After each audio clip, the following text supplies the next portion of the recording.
పాపిరెడ్డి గారు రాజకీయ విశ్లేషకులు అని మనకి అందుబాటులో ఉన్నారు. సో ఆయనతో మనం డిబేట్ కొనసాగిద్దాం. తర్వాత మనకి బండారు రామ్మోహన్ రావు గారు ఆయన కూడా కాసేపట్లో జాయిన్ కాబోతారు. మరి రిపోర్టర్ అలాగే బిఎస్ఆర్ చౌదరి కూడా అందుబాటులోకి వచ్చే అవకాశం ఉంది. సో ఇవన్నీ కూడా మనం మాట్లాడదాం. ముందుగా పాపిరెడ్డి గారు నమస్తే. ఎస్, అంటే రెండు తెలుగు రాష్ట్రాలకు సంబంధించి మీకు ఒక అవగాహన ఉంటుంది. ఎందుకంటే ఫైబ్రికేషన్ అవ్వక ముందు నుంచి కానీ ఇప్పటికీ పరిస్థితులు చూసుకుంటే హైదరాబాద్ క్యాపిటల్గా చాలా వరకు అభివృద్ధి చెందినటువంటి పరిస్థితి. ఈసారి అంటే ఎప్పుడు ఏ స్థాయిలో ఏ ప్రభుత్వాలు చేయనటువంటి ఒక ఘనమైనటువంటి ఒప్పందాలు కుదుర్చుకుంది ఇప్పుడున్నటువంటి కాంగ్రెస్ ప్రభుత్వం, రేవంత్ రెడ్డి సర్కార్.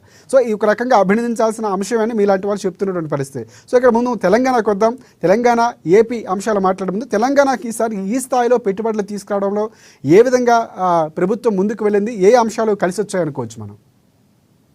రాజశేఖర్ గారు, మీ అమ్మ టీ న్యూస్ ద్వారా ఒక విషయం స్పష్టంగా చెప్పగలుచుకునేది ఏంటంటే, ఇది ఒక పెద్ద ప్రయత్నం.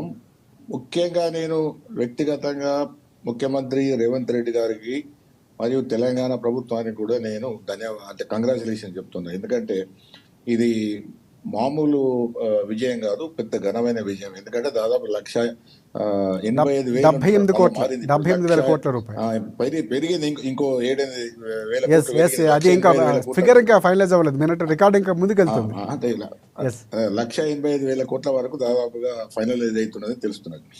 అయితే ఒక విషయం ఏంటంటే, ముఖ్యంగా మనం ఇక్కడ పార్టీలకు కానీ అన్ని రాజకీయాలకు అతీతంగా ఇవాళ ఏదైతే ఈ దావోస్ లో జరిగిన అనేకమైన చర్చలు, కంపెనీస్ కానీ పెద్ద పెద్ద కార్పొరేషన్స్, కార్పొరేట్ హౌసెస్ తో నిరంతరంగా 4 రోజులు జరిపిన సంభాషణ కొంత మనకు తెలంగాణ రాష్ట్రానికి, ముఖ్యంగా హైదరాబాదు మిగతా చుట్టుపక్కల ప్రాంతాలకు చాలా ఎనలేని మేలు చేస్తుంది.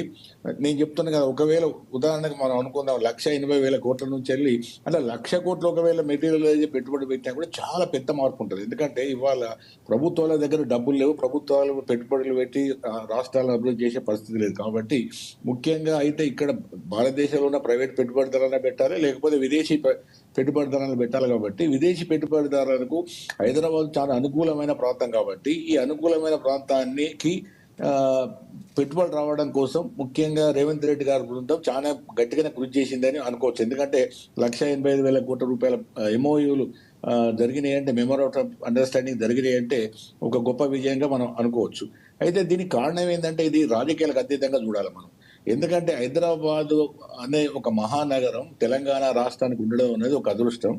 ఈ తెలంగాణ రాష్ట్రంలో హైదరాబాద్ అనేది నిరంతరంగా గత ఏది గోల్కొండ నవాబుల నుంచి మొదలు పెడితే, నిజాం సర్కార్ నుంచి మొదలు పెడితే, స్వతంత్రం వచ్చిన తర్వాత కూడా ఇప్పటి వరకు తెలంగాణ రాష్ట్రం వచ్చే వరకు కూడా అన్ని ప్రభుత్వాలు కూడా ఏదో రకంగా హైదరాబాదు సిటీని డెవలప్ చేయడం కానీ, ఇక్కడ వసతులు ఎక్కువ చేయడం కానీ, వ్యవస్థాపన డెవలప్ చేయడం కానీ అందరు కూడా చేశారు. కాబట్టి ఉదాహరణకు మీరు చంద్రబాబు గారు పేరు తీసుకున్నాడు. చంద్రబాబు గారు ముఖ్యమంత్రి అయిన తర్వాత 95 తర్వాత నుంచి వెళ్ళి హైదరాబాద్కు ఆయన ఒక బ్రాండ్ ఇమేజ్ తీసుకురావడానికి ప్రయత్నం చేశారు. అంటే ఆయనతోనే హైదరాబాద్ అభివృద్ధి అయిందని కాదు, కానీ హైదరాబాద్ను ఒక బ్రాండ్ ఇమేజ్ తీసుకురావడానికి చంద్రబాబు గారు ప్రయత్నం చేశారు.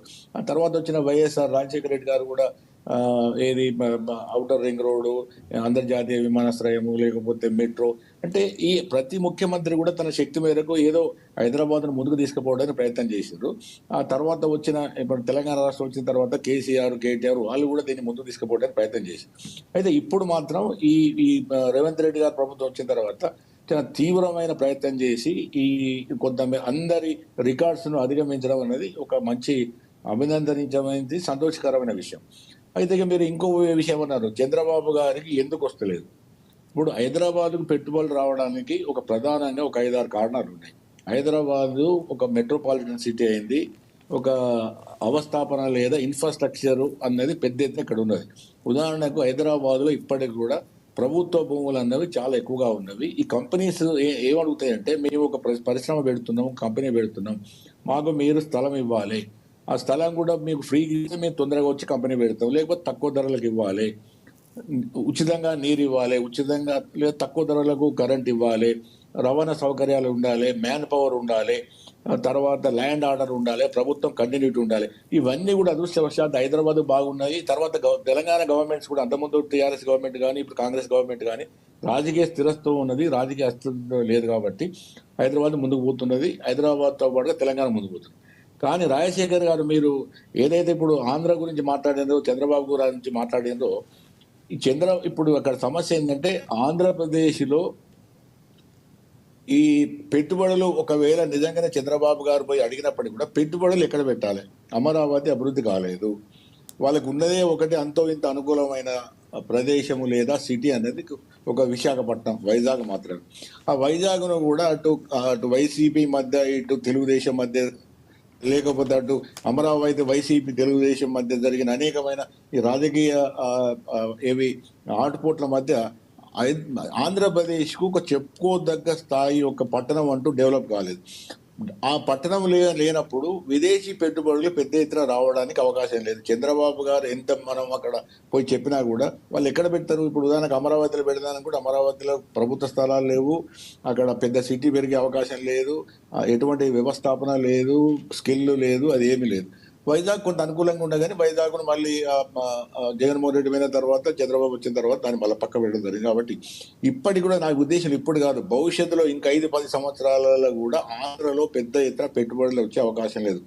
అయితే అటు తమిళనాడుకు పోతాయి, లేకపోతే కర్ణాటకకు పోతాయి, తెలంగాణకు వస్తాయి, లేదా మహారాష్ట్ర, గుజరాత్కి పోతాయి. కానీ ఆంధ్రప్రదేశ్ స్టేట్కి మాత్రం పెద్ద ఎత్తున అటు భారతదేశంలో ఉన్న పెట్టుబడిదారులు కానీ, లేకపోతే విదేశీ పెట్టుబడిదారులు కానీ పెద్ద ఎత్తున పెట్టుబడి పెట్టే అవకాశం లేదు.